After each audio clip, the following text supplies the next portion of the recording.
Hello everybody! Today we are introducing you to the Mini Cinch, a brand new tool that you're asking us a lot of questions about.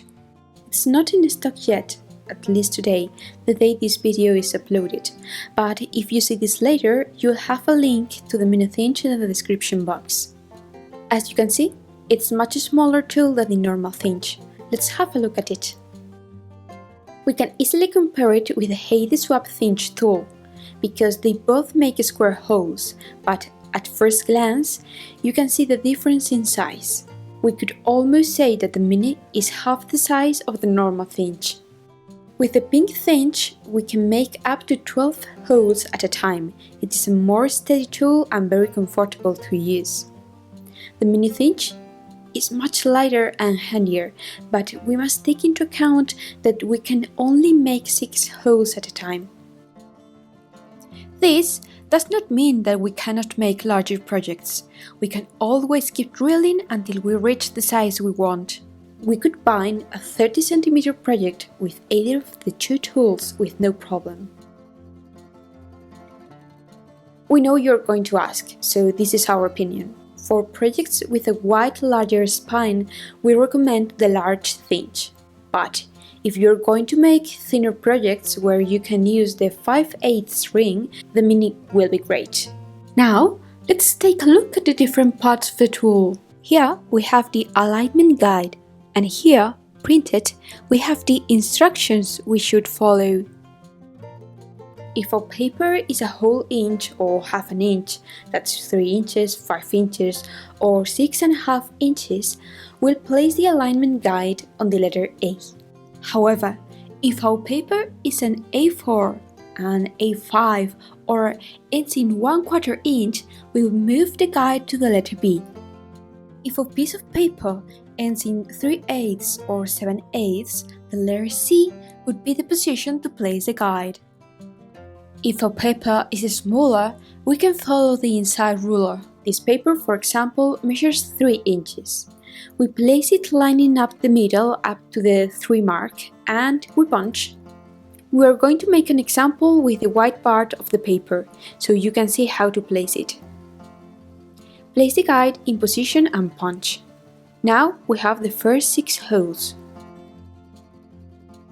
Then we remove the guide and align the second to last hole with this little tab that we have here.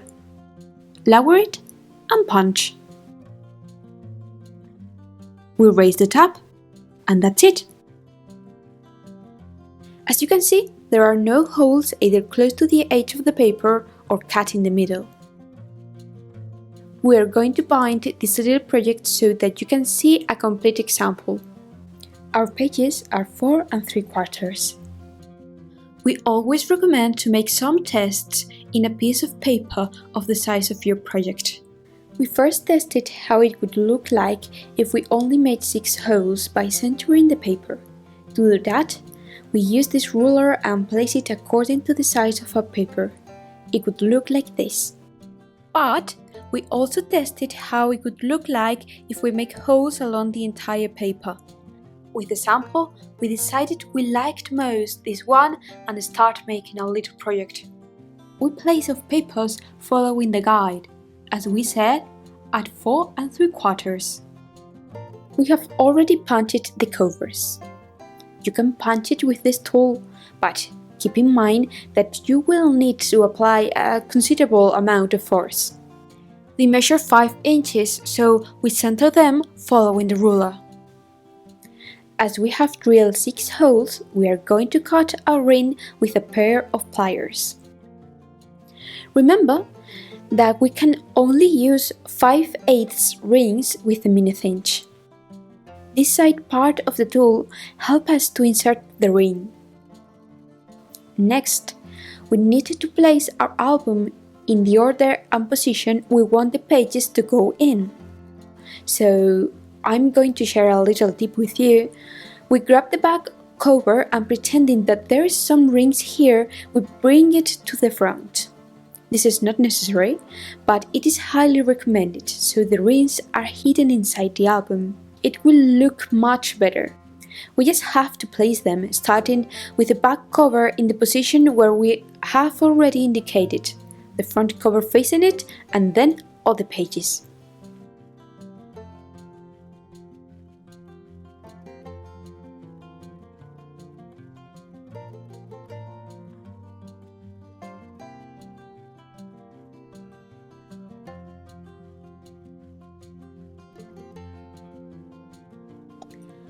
Then we place the project on the front part of the cinch and press.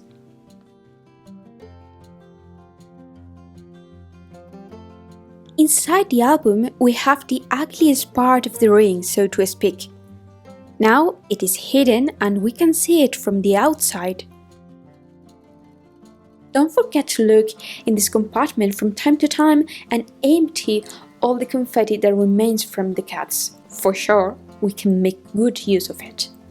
So that's it. We hope that this mini tutorial has helped you to get to know this new We Are Memory Keepers tool better, how it works, and the difference it has with the other two models.